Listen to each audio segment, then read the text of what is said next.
Welcome to Back to Finding Peaks, Episode 6.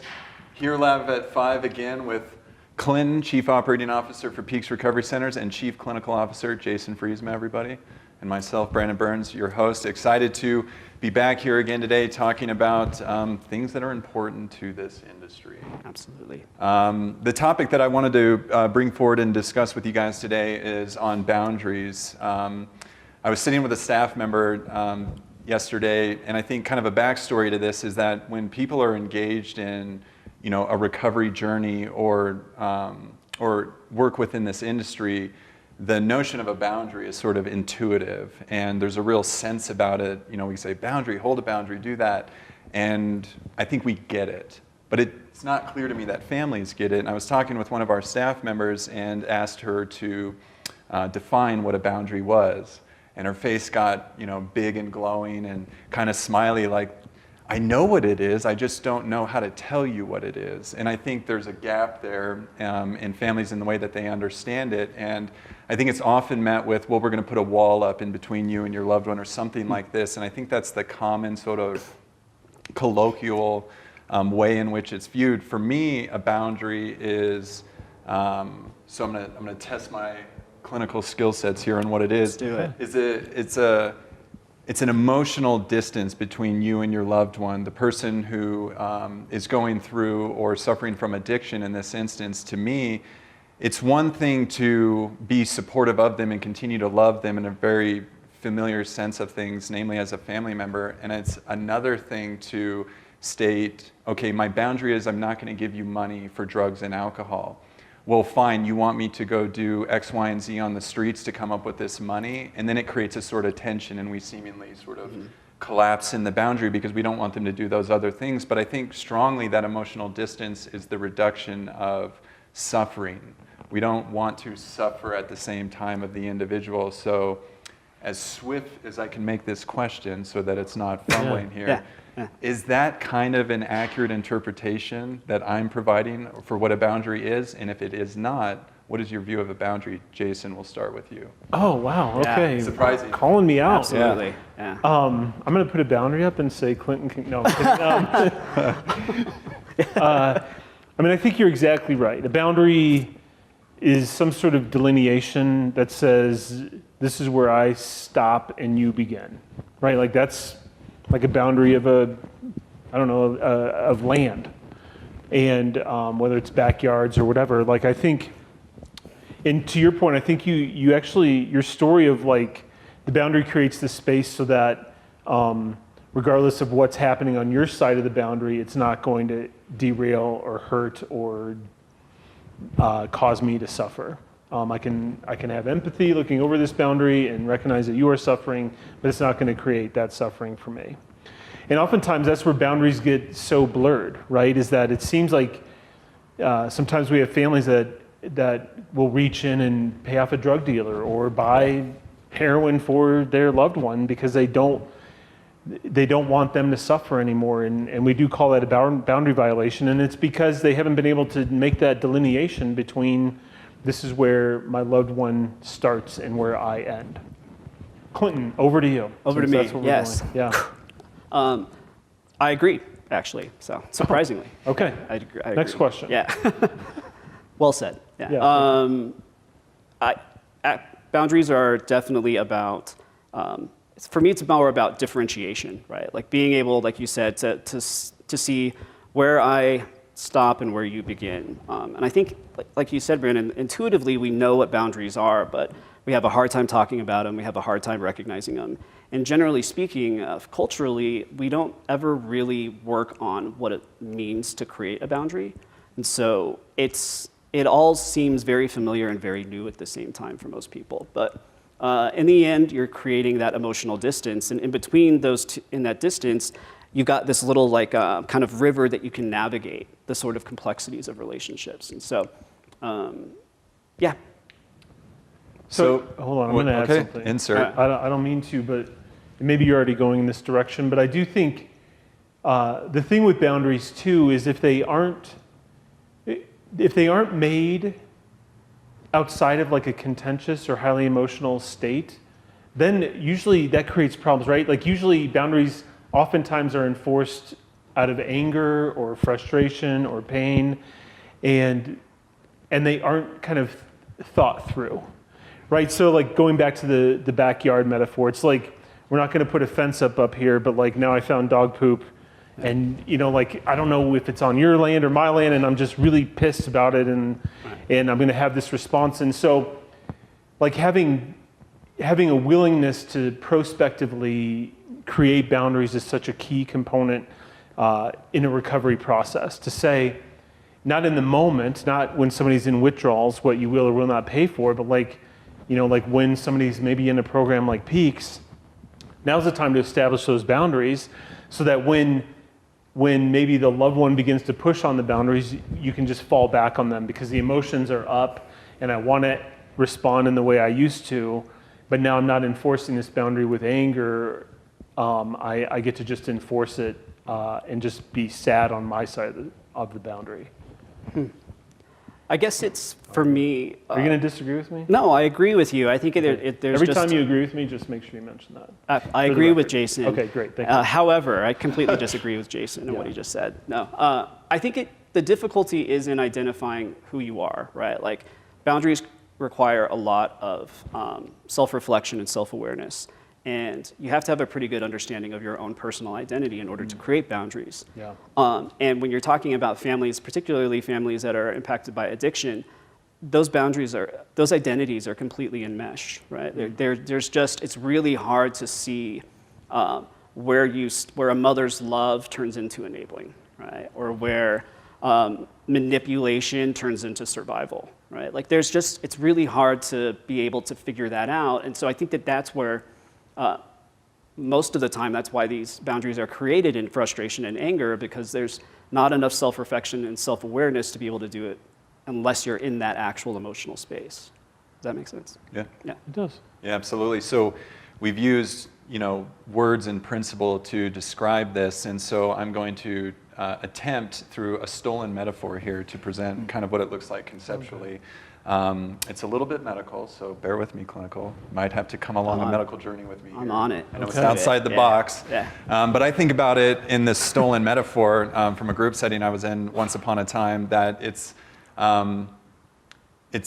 similar to a cell, that we as individuals are the nucleus within the cell, and the cell membrane is permeable. It can allow for things and information and so forth to come into the cell, and then it also has this very fluent component of it that it can ebb and flow. So if the membrane's out here, I can bring the membrane really close, and when we're in intimate relationships, family and so forth, we bring people really close to here. So for me, the metaphor resonates because as we go to create the boundary and we move people away in the sense of like, I'm not gonna pay for your drugs and alcohol, I'm not gonna suffer in the same way with you, it's not a wall. We still see the individual. We're still willing to allow information within it, but we're really creating a space of safety that informs it. So I don't know if that totally resonates, for the sake of time about, as a fluent metaphor here, but I'm curious if you guys see it similarly, or if that's an appropriate maybe way that families can start thinking about it conceptually.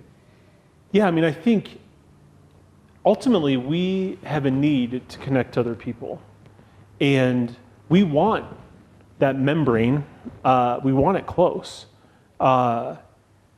And so it feels good to have people be close, and sometimes it feels worse to kind of be pushing people away, but when we allow people too close to us and they're not safe, it does create pain and usually chaos, truthfully.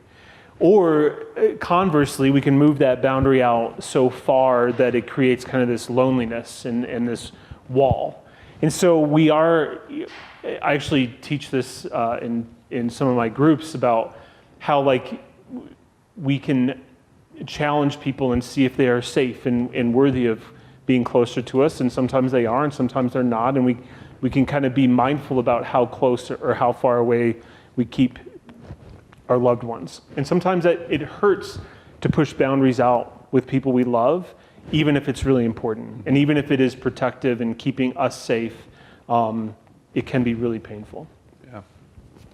Yeah, I mean, I think I take a slightly different approach clinically, just again, focusing more on identity, right? Like really helping people to identify who they are, focusing on purpose, especially now that they are shifting their identity from one of active addiction to one of sobriety and abstinence. So, but again, I think that level of awareness helps to, it doesn't make the membrane more permeable, but I think it makes it easier to recognize what that membrane feels like, exactly how translucent it is, exactly how permeable it is, and to also know what feels comfortable versus what will ultimately become chaotic. So. Yeah.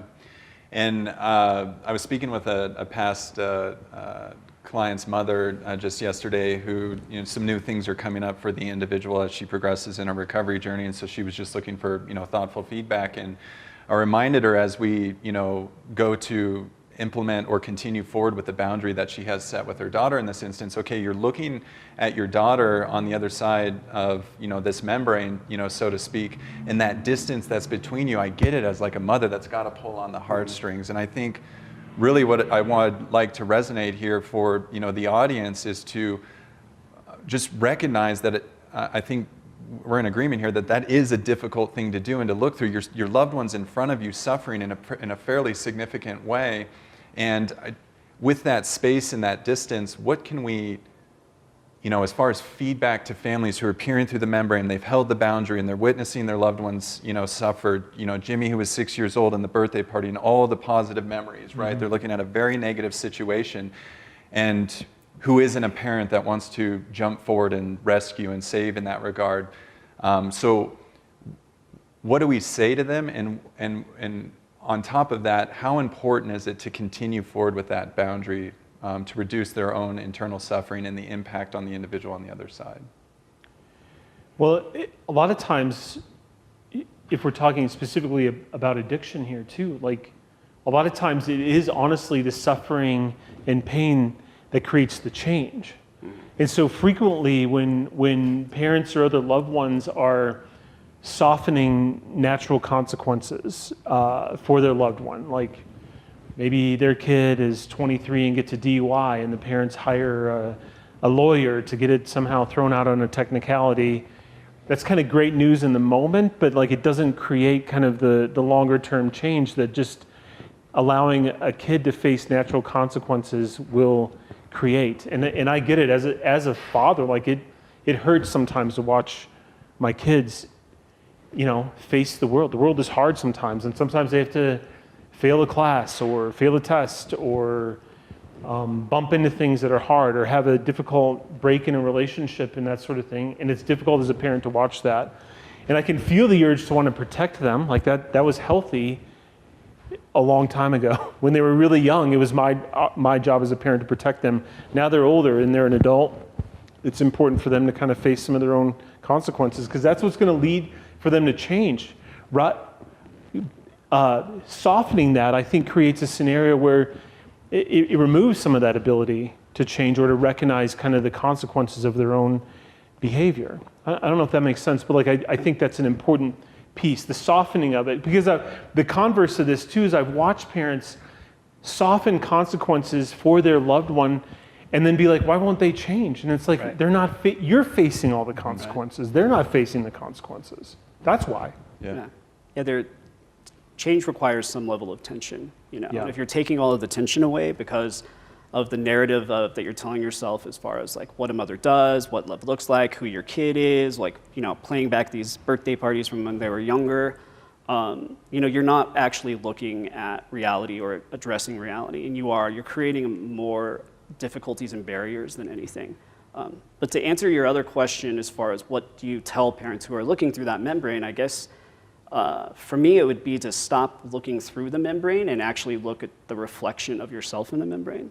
Because you have to stop looking outside. Like there's no more, at this point, if you've made it to a residential treatment facility for addiction, then that's it. Like there's no more trying to fix this and do it the old way. It's now you have to lean in and let the process happen. And you have to have faith that your family member is going to be able to get through it, because you cannot take them through this. All you can do is become healthy within yourself and figure out, It's I just a know. thing. You do. And figure out what your boundaries are and what boundaries you need, your non-negotiables to make you happy and to be healthy so that you can actually show up for your kid in a way that it's not about softening the edges, but it is about being there to support them when they fall.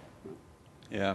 So, whether piercing through the membrane, visually or, reflection in the cells, the common experience that I witness happening is, be prepared to be emotionally beat up. There's a manipulative, individual, namely on the other side, trying to accomplish their goals, namely to continue to use drugs and alcohol, sort of at will. And so we become punching bags in that. Well, you weren't a good mother and you weren't a good dad. And if you had done this, I'd be here and I don't need this. And that chaos that falls out of it can be quite penetrating. But I want every family member to know there's no certain rule book about how to raise a child and do things perfectly here. And just because you set the boundary, from this room to you as a viewer, know that we know you love your loved one. There is nothing, every family member I talk to, no matter how frustrated or seemingly angry the situation has come to, they love their individual, their family member and their love life. And so I just want to honor that, as far as the love mechanism goes within that, and that we see that. And, maybe at the end of this, episode here, what would you guys like to add to that notion? I mean, I think you captured it really pretty well and pretty passionately, Brandon. But that isn't, to your point,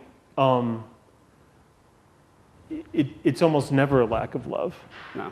It's almost never a lack of care or concern or willingness to work to get somebody out of the suffering. It oftentimes is just a lack of information or lack of skill. And then a little bit of what Clinton said too, which was sometimes it takes parents too of how could I have a drug addict? I don't want to have a drug addict. I don't want my kid to go to rehab. Sometimes there is that self message of working through one's own shame about being in a situation. And I'm just here to tell you addiction and mental health affects so many families, so many loving families, so many caring families from all walks of life. It permeates all of those families, and it's not a reflection of good or bad parenting, quite frequently. It's a factor of many other things. Absolutely. I mean, I think I would actually say that boundaries are love. That is the healthiest way to express love is through boundaries. Because in that moment, when you have healthy boundaries, you've given one another space to be able to explore within yourself, to integrate, and also to interact in a way that's healthy, that is supportive, that's genuine. And really, yeah, I guess for me, boundaries are probably the ultimate expression of love. And it feels so counterintuitive, but that's kind of recovery. A lot of it is very counterintuitive, But if I could tell parents one thing, I would probably leave them with that. Yeah, wonderful. Well, I've greatly appreciated this conversation. I think boundaries is an important topic that we should definitely come back to, and hopefully provided some insights that make this concept more clear for individuals and families going through treatment, approaching treatment, whatever the case might look like. But it's a very impactful tool that we all have access to in each and every moment to nurture change in our loved ones' behavior, especially when they're suffering from addiction or any underlying or co-occurring mental health disorder along the way. So that's a wrap for episode 6. Greatly appreciate everybody joining us again here. Full cut. Thanks for joining us again with Finding Peaks, and we'll see you next time for episode 7. Bye-bye.